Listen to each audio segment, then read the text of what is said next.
Muito bom estar aqui, irmãos. Vamos colocar diante de Deus? Amém? Vamos orar antes de começar. Muito bom brincarmos, muito bom nos alegrarmos. Deus é um Deus de alegria. Amém? Curve sua cabeça, feche seus olhos. Senhor, nós queremos entregar esse tempo nas Tuas mãos. Pai, o Senhor conhece todas as coisas, o Senhor sabe que nós estamos entregues a Ti, Senhor. Espírito Santo de Deus, toma o controle dessa reunião nas Suas mãos. Faz a Sua obra, Senhor. Converte os corações. Entra, Senhor, e enche-nos até transbordar nessa noite. Nós queremos aqui, Senhor, Te implorar, não nos despeça da mesma forma que entramos. Nós precisamos, ansiamos, necessitamos, Senhor, urgentemente do enchimento do Seu Espírito. Sem o Seu Espírito, Senhor, nós estamos completamente mortos. Então derrama, Senhor, uma porção grande, Senhor, da Sua presença sobre nós. Nós Te pedimos isso. Traz a cura para aquele que precisa. Levanta o abatido, Senhor. Converte aquele que ainda não se entregou a Ti. E nos enche do Seu poder. É o que nós Te pedimos em nome de Jesus. Amém e amém. Amém, irmãos? Título da mensagem: pelas suas feridas. Se você quiser acompanhar comigo, Isaías 53, a partir do verso 1. Essa mensagem foi construída, gerada dentro do nosso grupo de discipulado aí que estamos desde o início de janeiro. Participa o Ziel, participa a Márcia, Silvia, Lucas, Giovana, Josi, se esqueci alguém, me perdoe. Eles mudaram até o nome da administração já à tarde, que eles estavam me ajudando. Então, se você tiver alguma reclamação, pode procurar qualquer um deles, vocês já sabem. E reclame bastante com eles, não comigo, por favor. Pelas suas feridas, título da mensagem. Tema da conferência é compaixão.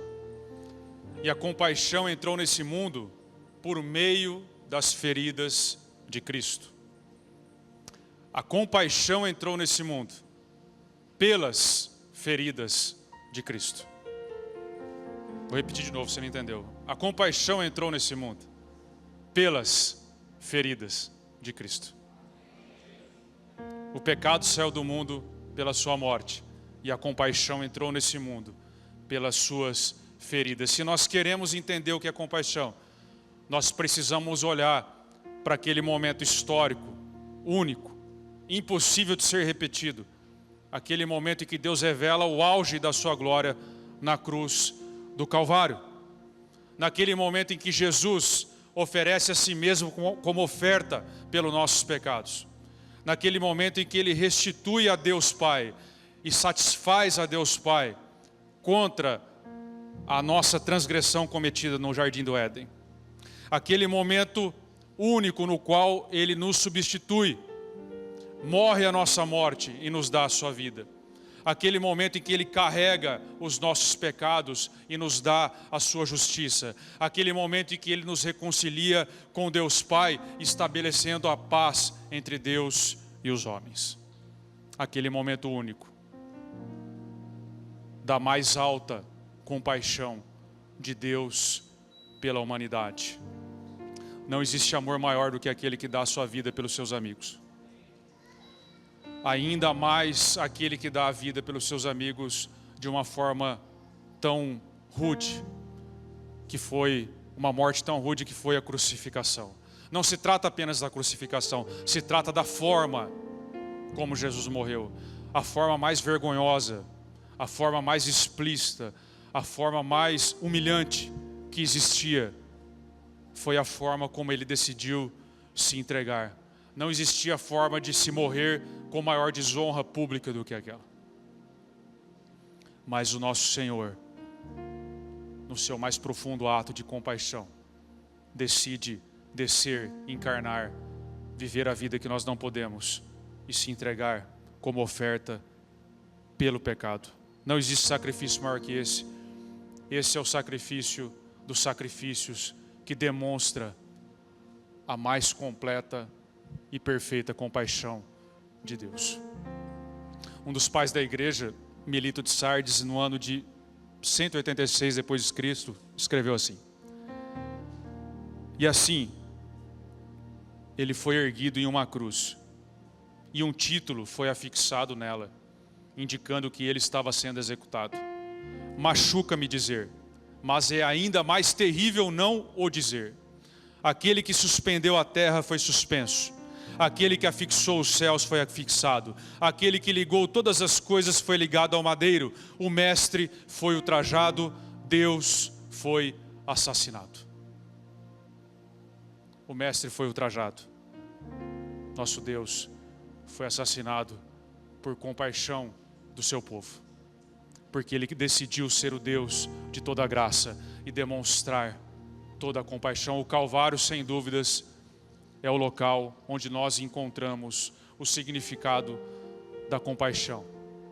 É o parâmetro maior do que é a compaixão. E o profeta Isaías, cerca de 800 anos antes da crucificação de Jesus, relata com detalhes incríveis esse momento. Ele narrou com precisão este momento de glória. Amém? Isaías 53, a partir do verso 1. Acompanhe comigo e depois nós vamos, parte a parte do texto, trazer algumas aplicações. Amém? Diz assim a revelação escrita: quem creu em nossa mensagem e a quem foi revelado o braço do Senhor?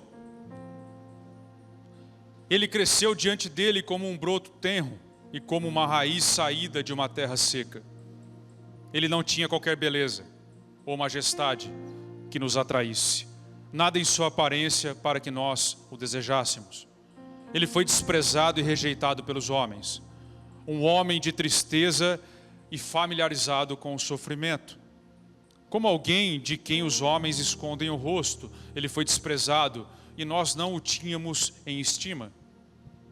Certamente, ele tomou sobre si as nossas enfermidades e as nossas dores ele levou sobre si. E nós o considerávamos como aflito, ferido de Deus e oprimido. Mas ele foi traspassado por causa das nossas transgressões e esmagado por conta das nossas iniquidades. O castigo que nos traz a paz estava sobre ele, e pelas suas feridas nós fomos sarados. Todos nós andávamos desgarrados como ovelhas, cada um se desviava pelo seu próprio caminho, mas o Senhor fez cair sobre ele a iniquidade de todos nós. Até aqui. Poderíamos terminar a pregação e estaria bom demais. O risco de pregar em cima de textos assim é estragar o que o texto fala, porque o texto fala por si só. O texto, ele é dos mais belos do que temos de revelação que Deus nos deixou. Ele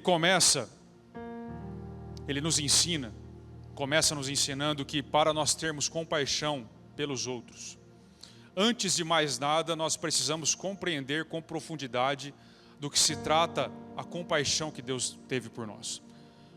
Nós precisamos compreender a fundo do que se trata essa compaixão antes de mais nada. O texto começa com uma pergunta cortante do profeta: a quem o braço do Senhor foi revelado? Quem creu em nossa mensagem? O braço do Senhor aqui significa a força de Deus. E ele pergunta a quem foi revelada essa força, quem creu nessa mensagem, quem poderia crer nessa mensagem que acabamos de ler. Quem poderia imaginar que a força de Deus seria revelada justamente na fraqueza da crucificação? A quem o braço do Senhor foi revelado? Quem poderia crer nisso? Que o maior ato da força de Deus seria revelado na fraqueza da crucificação. Quem é capaz de crer em algo tão fora do comum, tão fora da imaginação do homem? Porque se o homem fosse escrever inventar a Deus, ele não inventaria um Deus assim. Ele inventaria de fato um Deus forte, um Deus romano, um Deus grego, não um Deus crucificado. Quem poderia crer nessa mensagem? Indaga o profeta a Israel. Essa mensagem fora do comum, muito além do que poderíamos prever. Como que Israel, dominado por Roma, louco para se livrar dessa opressão política e militar, poderia crer que o carpinteiro de Nazaré, esse homem sem força, sem um exército, poderia livrar Israel com grande poder? Como que um romano forjado numa ética da força, do mais forte, o império de ferro, poderia crer num Deus crucificado, num Deus que morreu pelas suas mãos? Como ele poderia crer que esse Deus era mais forte do que o exército de Roma que o crucificou? Na cabeça do romano eles venceram. Como poderiam crer nessa mensagem? Como um filósofo grego poderia crer em um Deus pessoal que tem compaixão pelo seu povo? Pensaria o filósofo, isso é invenção desse povo, porque isso é bom demais para ser verdade. Não condiz com o intelecto humano. Como que um pensador moderno, um intelectual moderno do nosso tempo poderia crer? Não seria essa história uma história bonita de compaixão de um povo ignorante do primeiro século, que não tem mais cabimento na sociedade científica do século 21? Quantos já não disseram que o cristianismo desapareceria da face da terra? Quem pode crer na loucura da mensagem da cruz? Pergunta Isaías e continua perguntando até os dias de hoje. E a pergunta que fica é: que mensagem exatamente é essa? E a mensagem que brota do texto de Isaías é que o Deus de toda compaixão, antes de demonstrar o seu profundo amor pelo seu povo, pela humanidade, ele teve que resolver um problema, o problema do perdão. Ele tinha em si mesmo um grande problema a resolver. De fato, Deus enfrentou a si mesmo para conseguir nos perdoar. Custou muito para Deus isso. Claro que foi tudo planejado por Deus, mas isso não diminui o seu esforço. Deus de fato enfrentou tudo para ter compaixão do homem. Perceba comigo que Deus criou o homem e Deus criou uma lei que regia todo o universo. Ele cria o homem, coloca o homem no jardim e diz: você pode comer de qualquer fruto, mas dessa árvore você não pode comer. Se você comer dessa árvore, você morrerá. A obediência a Deus conduzia à vida. A desobediência a Deus conduzia à morte. Essa era a lei que Deus criou. O homem, então, como todos nós sabemos, escolhe a morte, escolhe a serpente, escolhe afastar-se de Deus. E aqui começa o problemaço que Deus enfrentou, porque se ele nos deixasse a própria sorte, ele permaneceria justo. Mas Deus, ao criar o homem, amou esse homem. E agora Deus tinha um problema, porque ele já nos amava, e Deus também é amor, e ele decidiu não nos abandonar. Mas para não nos abandonar, ele teve que abandonar a si mesmo. Ele não poderia nos salvar negando-se a si mesmo. Ele não poderia negar a lei que ele criou, porque essa lei refletia com exatidão o seu caráter. Assim como o rei de Daniel não pôde revogar o decreto que lançou Daniel na cova, Deus não poderia nos salvar revogando a lei que ele tinha criado. Agora ele tem um problema. Com a transgressão que o homem comete, o pecado e a morte invadem o bom mundo criado por Deus. Desestabiliza tudo. E agora Deus se vê diante da sua criação em um mundo completamente desfigurado pelo pecado e pela morte.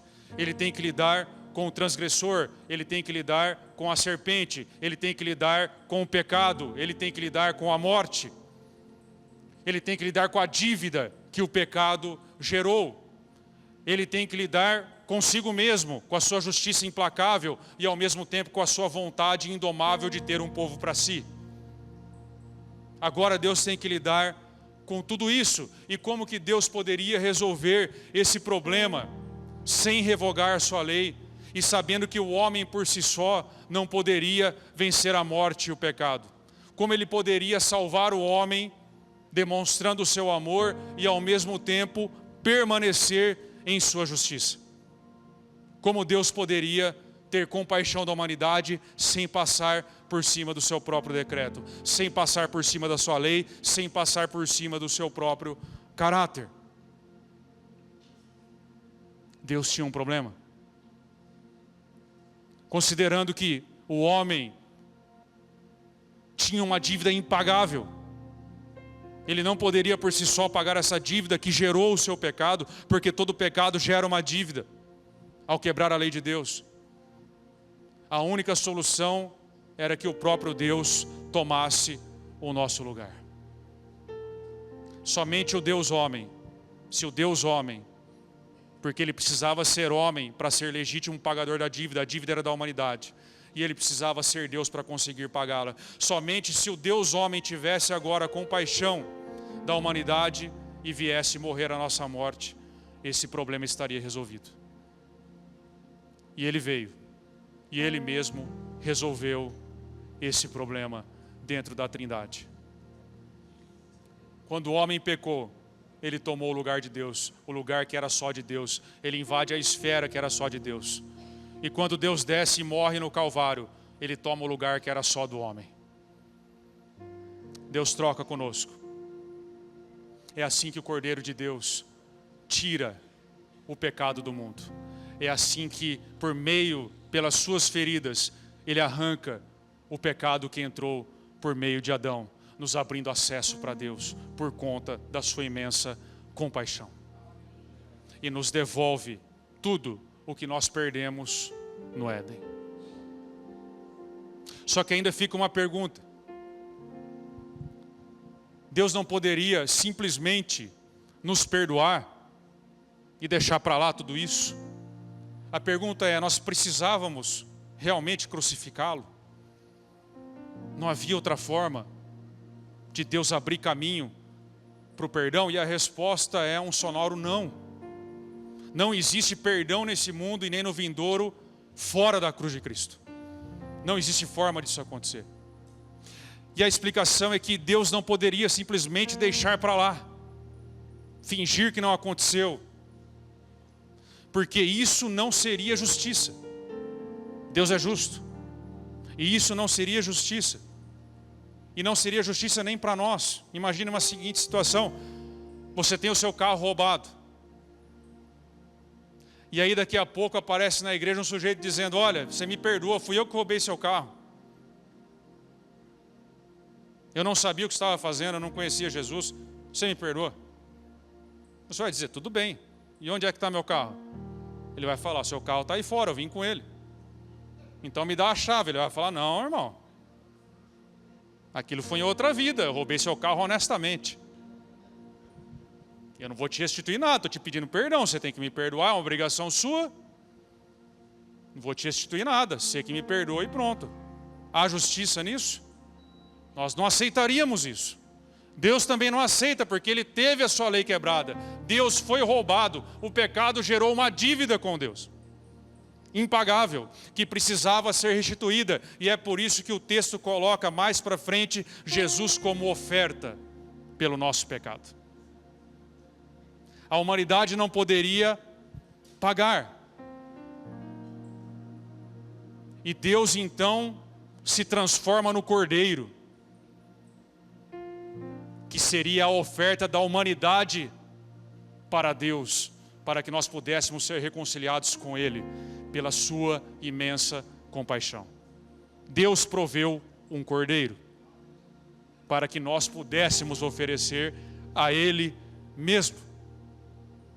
Se Deus simplesmente tivesse deixado para lá e não tivesse feito o perdão por meio da expiação, por meio da satisfação, por meio da restituição do que nós roubamos de Deus, além de não haver justiça nisso, além disso, também não consertaria as coisas. O pecado ainda estaria no mundo, ele não teria sido tirado do mundo. E as coisas continuariam terríveis, como estão hoje, para sempre. Mas nós sabemos que um dia viveremos sem a presença do pecado, porque na cruz do Calvário, pela compaixão de Deus, Ele destruiu a morte, destruiu o pecado e nos livrou da lei. Se Deus tivesse deixado para lá, a obra jamais seria completa. E além disso, qualquer um que questiona se era realmente necessário crucificá-lo, ainda não considerou a gravidade do pecado. Como Deus considera grave o pecado ao ponto de não poupar sequer o próprio filho. Quem faz esse tipo de pergunta ainda não considera a gravidade do que é o pecado. O pecado não o choca como choca a Deus, porque de fato é assim. O pecado não nos ofende como ofende a Deus, porque nós não temos a santidade que Deus tem. Nós não temos a pureza que Deus tem. Nós não amamos de fato as coisas que Deus ama. Nós não nos ofendemos com o que Deus se ofende tantas vezes. Por isso era necessário que Deus reagisse dessa forma, porque Ele foi profundamente violado, roubado no seu direito por nós, pela humanidade. Ele disse, não coma da árvore, e nós comemos. É um ato grave. É um ato grave escolher a serpente no lugar de Deus. É um ato grave rebelar-se contra Ele gratuitamente. É um ato grave que mereceu a justa retribuição. Mas Deus foi profundamente misericordioso, porque, como está em Hebreus, sangue de touros e de bodes não era suficiente para pagar a dívida. A nossa própria morte não seria suficiente para pagar essa dívida. E Deus, movido pelo seu infinito amor, providencia esse cordeiro como oferta pelo pecado, nos reconciliando com Ele. E agora Deus está completamente satisfeito em sua justiça. E abriu-se então uma avenida larga para oferecer-nos um perdão que não é barato, que custou tudo para Deus. Custou a vida do seu próprio filho. E João capturou essa verdade dizendo, porque Deus amou o mundo de tal maneira que entregou o seu único filho, para que todo aquele que nele crer não morra, mas tenha a vida eterna. Deus teve compaixão de nós. Antes de terminar o primeiro ponto, quero só fazer uma ressalva para você que já está pensando assim. Então quer dizer que para eu perdoar meu irmão ele tem que me restituir. Porque eu já estou vendo alguns aqui vibrando, não preciso mais perdoar. Não me restituiu, não precisa mais perdoar. O que você precisa lembrar? Que nós tínhamos uma dívida impagável. Que Deus exige sim restituição pelo pecado, mas Ele olhando para a humanidade e vendo que não tinha como pagar, o que Ele fez? Ele pagou por si mesmo, Ele sofreu todo o prejuízo. Se você sofreu o prejuízo de alguém, e a pessoa não tem como restituir, ou não quer restituir, você continua com a mesma obrigação de perdoar. Você precisa então fazer como Deus fez. Tomar todo o prejuízo no lugar e entregar o seu perdão para essa pessoa. Não existe escapatória para nós. O Deus de toda compaixão exige que nós também tenhamos a mesma compaixão com os nossos irmãos. Quem creu em nossa mensagem, quem creu nessa profunda mensagem de compaixão, a quem a força do Senhor será revelada hoje? Perguntou o profeta Isaías e pergunta para você hoje ainda. Quem pode crer nessa mensagem? Espero que você seja um deles.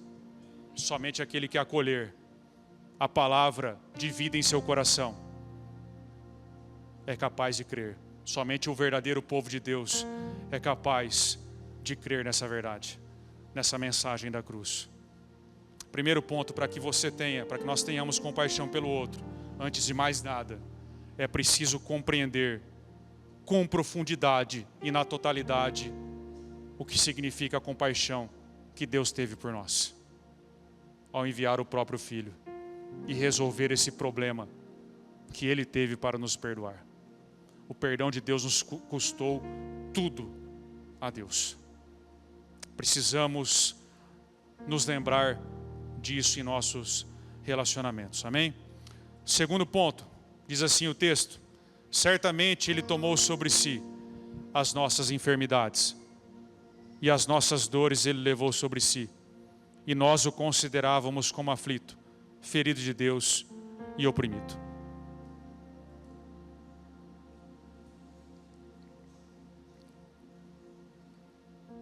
Nós o considerávamos aflito e ferido de Deus, mas Ele carregava as nossas transgressões.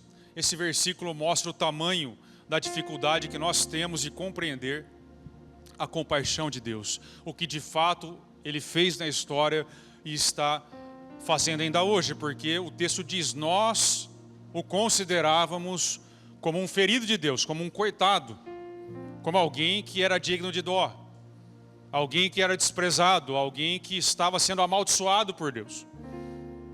Só que era o oposto, Ele carregava as nossas transgressões.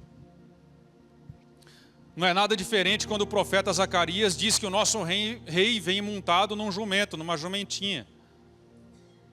Irmãos, imaginem a cena. O rei montado num jumento. O jumento é o bicho mais desengonçado que tem. Um rei no estilo romano ou no estilo de Davi jamais viria montado num jumento. Viria num cavalo branco, num cavalo alto, mas o jumento é desengonçado, baixinho.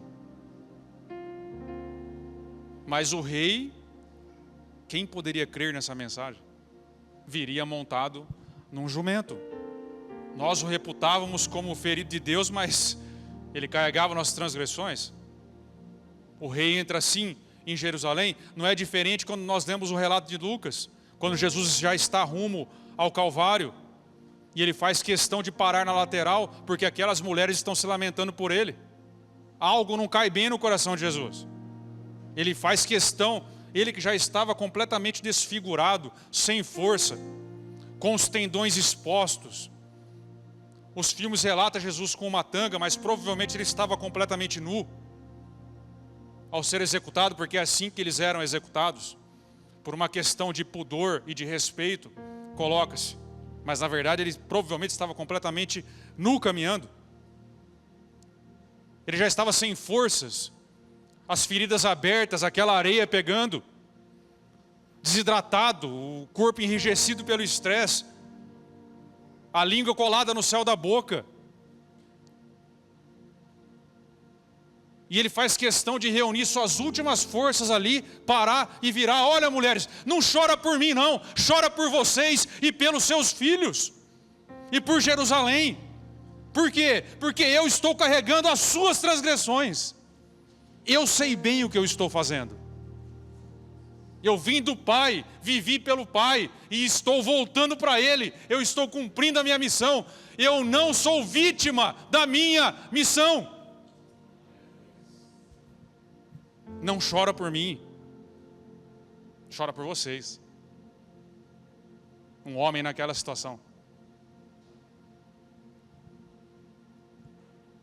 Não é diferente quando Paulo fala da loucura da cruz, a igreja em Corinto, que estava se desviando, se perdendo colocando coisas, dons à frente da mensagem, dando uma ênfase errada em muitas coisas, o pecado entrando, não entendendo o Evangelho, a mensagem da cruz. E Paulo fala da loucura da cruz. Os judeus esperavam sinais, e os gregos sabedorias. Sabedoria, e aí vem a mensagem completamente maluca da cruz. A loucura da mensagem da cruz. Resumindo, irmãos, nós podemos pensar o que nós quisermos, mas Ele carregava as nossas transgressões. Podemos pensar o que quiser sobre Jesus. O mundo pode pensar o que quiser dele. Pode dizer o que quiser dele. Mas Ele carregava as nossas transgressões. Naquele momento.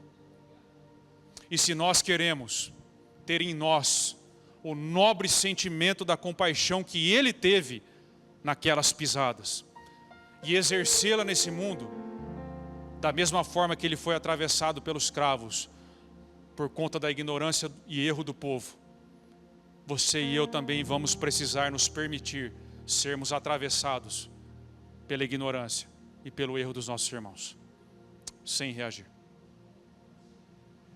sem pagar o mal com o mal, sem fazer como o mundo faz.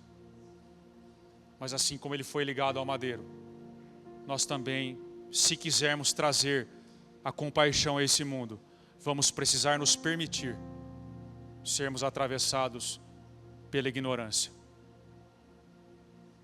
A compaixão considera a ignorância do outro. A compaixão considera o pecado do outro, considera o erro do outro. Foi assim que Jesus fez, porque mesmo pregado naquele madeiro, Ele olhou para o soldado romano, olhou para Deus e disse: Pai, perdoa, porque ele não sabe o que ele está fazendo. Se eu e você de fato queremos exercer compaixão nesse mundo, você vai precisar permitir-se ser atravessado por conta da ignorância e do pecado dos que estão à sua volta. Caso contrário, a compaixão nunca será trazida. Jesus trouxe a compaixão a esse mundo pelas suas feridas, pelos cravos que o atravessaram. Se você retribuir o mal com o mal, a compaixão jamais será trazida a esse mundo. Mas se você responder como Jesus respondeu, você estará agindo como um verdadeiro filho de Deus. E a pergunta é: como é que nós reagimos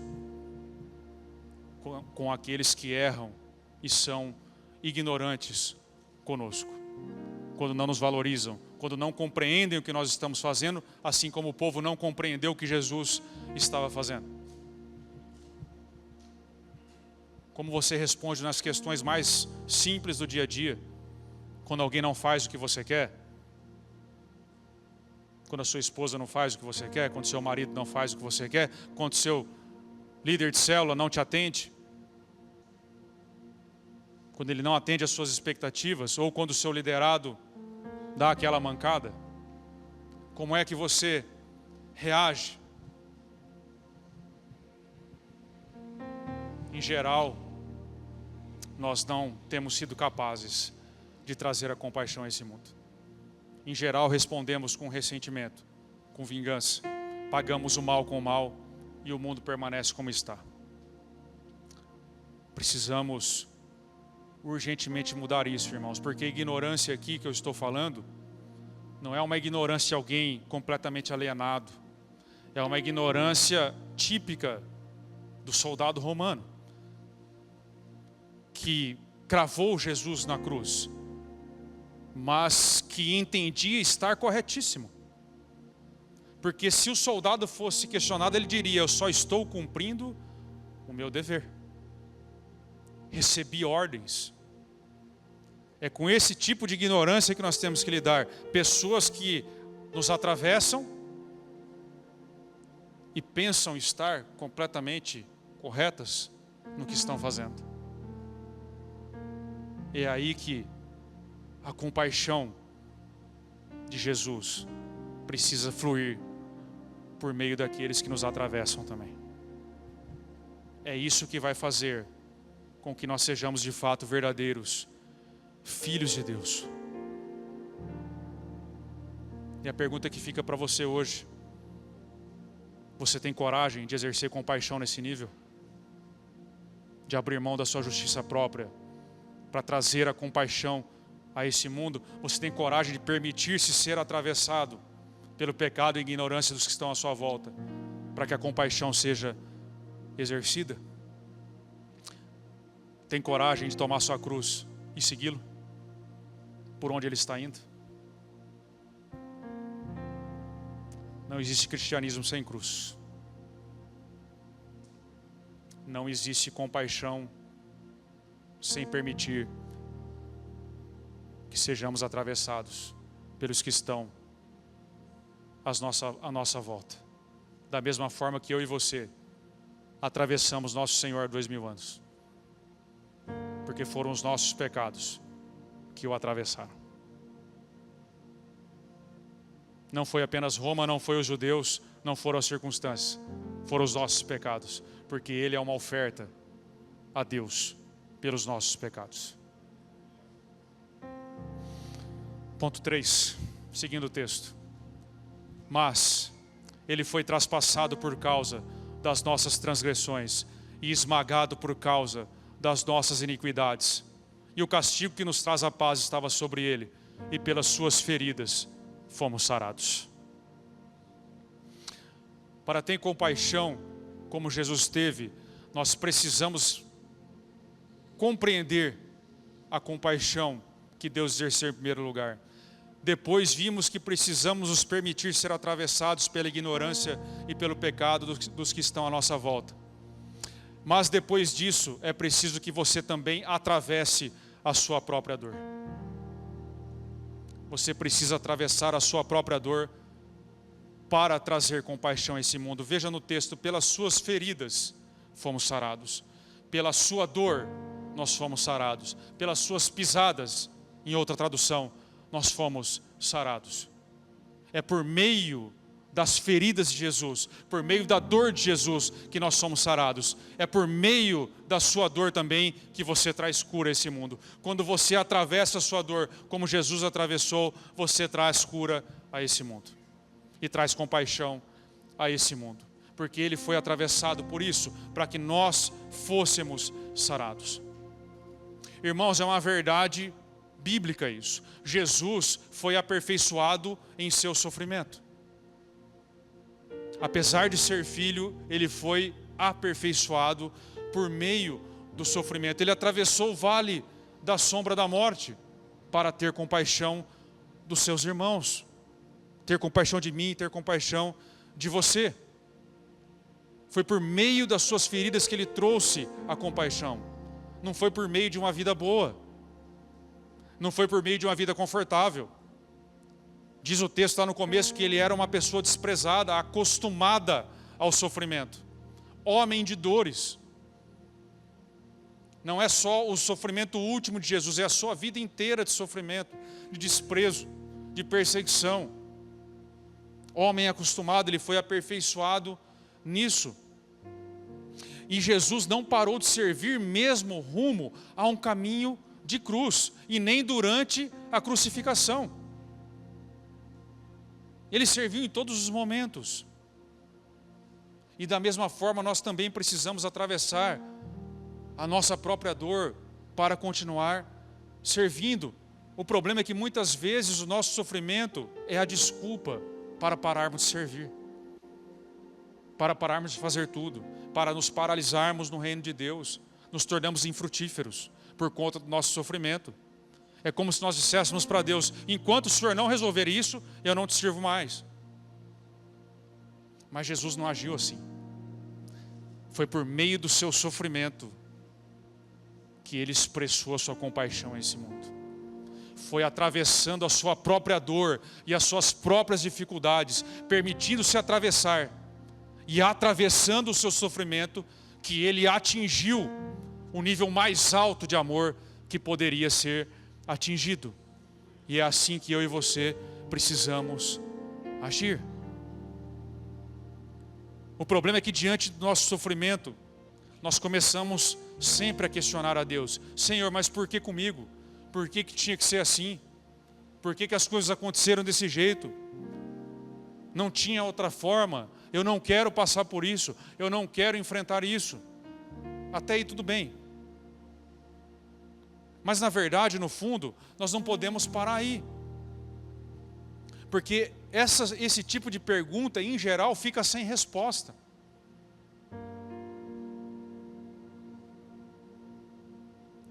Ou no máximo ouvimos um não de Deus.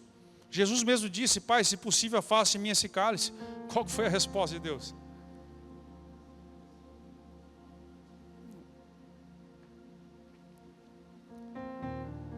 Como, filho? Afastar de você o cálice da minha ira? E a comunidade Amor e Graça? Como é que vai ficar 2000 anos? E todos os outros? E a Reviver? O que seria? Não tem como. Esse tipo de questionamento diante do sofrimento, por quê, para quê, em geral fica sem resposta, porque é uma pergunta errada. Na verdade, tudo isso tem que ser invertido. É Deus quem nos questiona diante do sofrimento. Você vai atravessá-lo para que você possa trazer compaixão a esse mundo? E se você responder positivamente, que mesmo em meio ao seu sofrimento, você continua servindo ao seu irmão, o seu sofrimento vai ganhar sentido. Você vai encontrar uma resposta.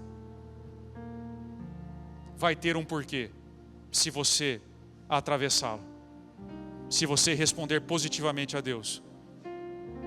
Nunca mais questione a Deus, irmãos. Deixe Deus te questionar.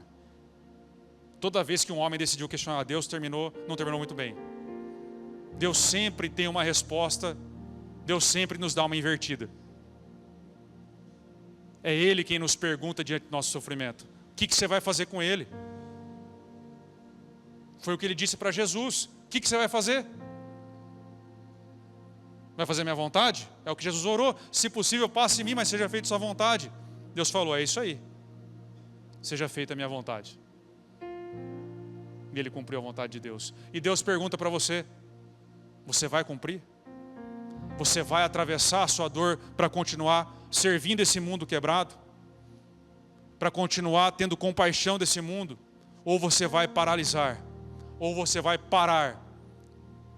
Ou você vai deixar de servir a Deus por conta do seu sofrimento e transformar o seu sofrimento no seu Deus?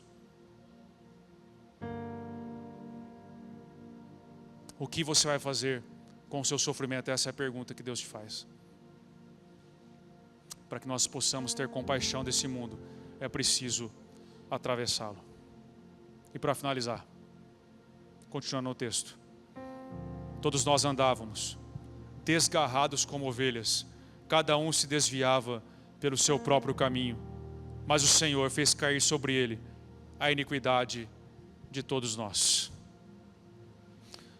Como vimos, para trazermos compaixão é preciso compreendê-la, nos permitir ser atravessados, atravessar a nossa dor. E por fim, nós precisamos também ter compaixão de nós mesmos. É preciso receber essa compaixão que Deus nos deu e vivê-la com todas as forças.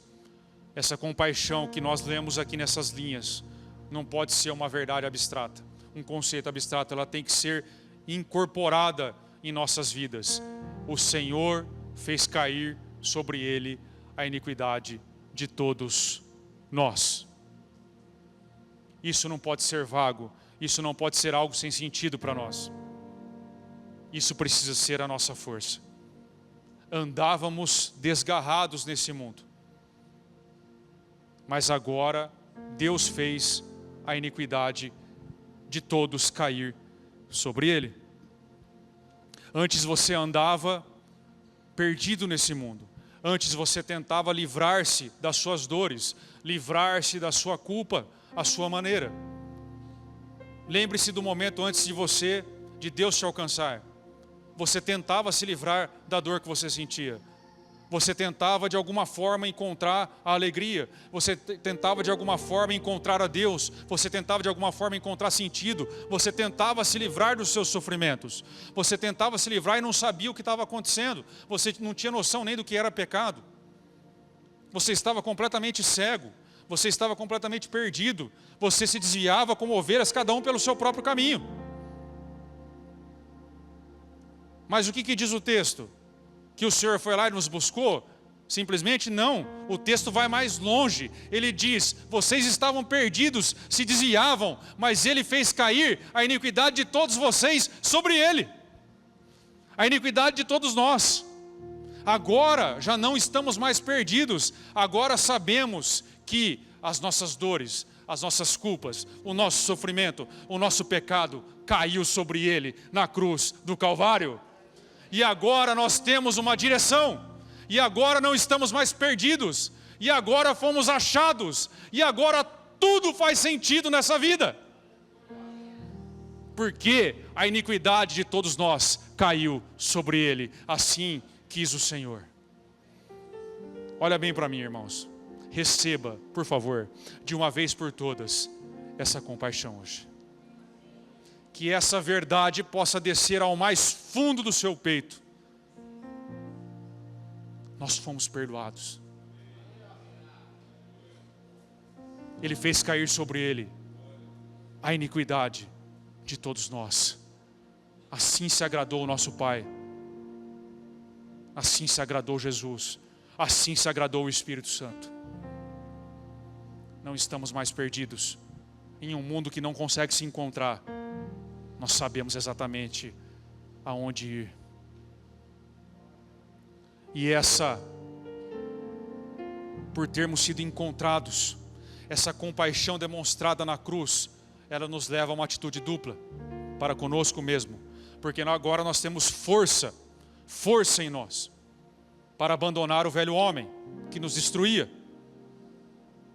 Agora que Ele nos encontrou, e agora que nos apropriamos dessa tão grande salvação, e a iniquidade de todos nós caiu sobre Ele, e o Espírito foi enviado ao nosso coração, nós temos força, poder para abandonarmos o nosso velho homem. E por outro lado, nós podemos e temos poder para nos afirmarmos na nova identidade que Deus está criando em nós, formando em nós, que começou lá nas águas do batismo, como diz em Romanos. Portanto, fomos sepultados com Ele na morte, por meio do batismo, com o propósito de que, assim como Cristo foi ressuscitado dos mortos, mediante a glória do Pai, também nós vivamos uma nova vida. Morremos com Cristo e vivemos por Cristo uma nova vida. Agora a nossa vida, se esse versículo é uma verdade para você hoje, então você tem que considerar que a sua vida de pecado, de tristeza, de dores, ela morreu nas águas do batismo. E quando você ressurgiu de lá, agora você tem uma nova vida de santidade, de liberdade e de paz com Deus. Porque a nossa iniquidade caiu nas costas do Filho há 2000 anos atrás. Não estamos mais perdidos e desgarrados como estávamos. É assim que nós devemos nos compreender. A cruz, a comunidade da cruz, também é uma comunidade de autocompreensão, como disse John Stott. Por um lado, nós somos Barrabás, que escapamos da condenação por conta do inocente. Éramos culpados, mas escapamos da crucificação por conta do justo, do inocente, do Cordeiro de Deus. Nos afirmamos nisso. Escapamos da condenação de Deus pela substituição de Deus. E por outro lado, nós somos Simão de Cirene, que carregou a sua cruz logo após Jesus rumo ao Calvário. Devemos nos negar também naquilo que é do velho homem. Então nós devemos nos afirmar nas qualidades de Deus e negar o nosso velho homem todos os dias. É isso que essa mensagem de compaixão nos diz. Nós precisamos entendê-la. Precisamos nos permitir ser atravessados. Precisamos atravessar a dor. E precisamos nos compreender. Precisamos entender profundamente. Vivermos com toda a força o que é a compaixão de Deus. Ministério de música, por favor. Fique de pé, vamos orar.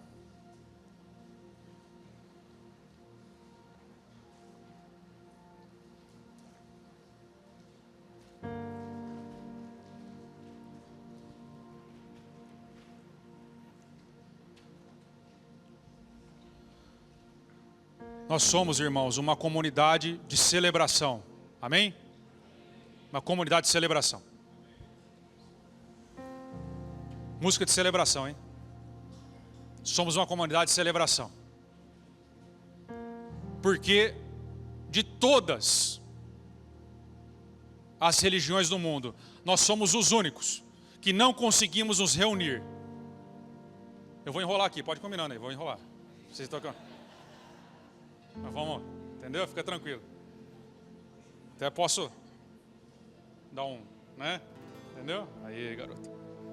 Nós somos uma comunidade de celebração, nós somos os únicos que quando nos reunimos, não conseguimos nos conter, ou pelo menos não deveríamos nos conter. Porque nós somos a comunidade da celebração da cruz, do que foi conquistado na cruz do Calvário. Amém? No budismo não tem isso, no islamismo não tem isso, porque eles não têm o que comemorar. Mas nós temos muito o que comemorar, porque o perdão já foi concedido. Deus está satisfeito. Ele já nos entregou. Porque se nós ainda temos que ganhar o perdão de Deus, nós não temos por que cantar. Pode tocar uma música de velório, sim, nós não temos. Mas se Deus já nos entregou o seu perdão, então nós não deveríamos nos conter. Como a igreja do primeiro século não se continha. De alegria, de celebração. É isso que Deus conquistou para nós. Ele formou um povo para si na cruz do Calvário. Um povo que celebra a vitória da cruz. Um povo que estará eternamente com Ele. Um povo que foi perdoado e agora continua recebendo eternamente a sua compaixão. Amém? Vamos aplaudir esse Deus. Louvado seja Deus. Glória a Deus pelo seu perdão. Glória a Deus. Feche seus olhos. Feche seus olhos. Vamos orar mais uma vez e depois cantaremos. Amém? Feche seus olhos. Põe a mão no seu peito em sinal de rendição a Deus.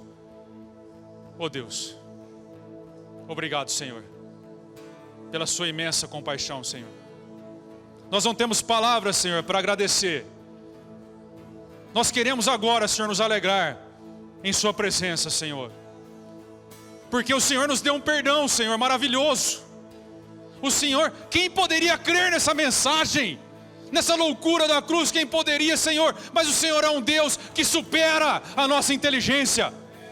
O Senhor é um Deus que vai muito além do que nós podemos imaginar e sonhar. O Senhor é um Deus que nos alcançou, que nos tirou da lama, que nos levantou do pó. O Senhor é um Deus que não esqueceu de nós. O Senhor é o mesmo ontem, é o mesmo hoje, é o mesmo eternamente. Então põe a sua alegria em nosso coração, Senhor. A alegria da tua compaixão. Nos ajuda, Senhor, a te louvar como convém. É isso que nós te pedimos, Senhor. Recebe a nossa adoração, em nome de Jesus. Amém e amém.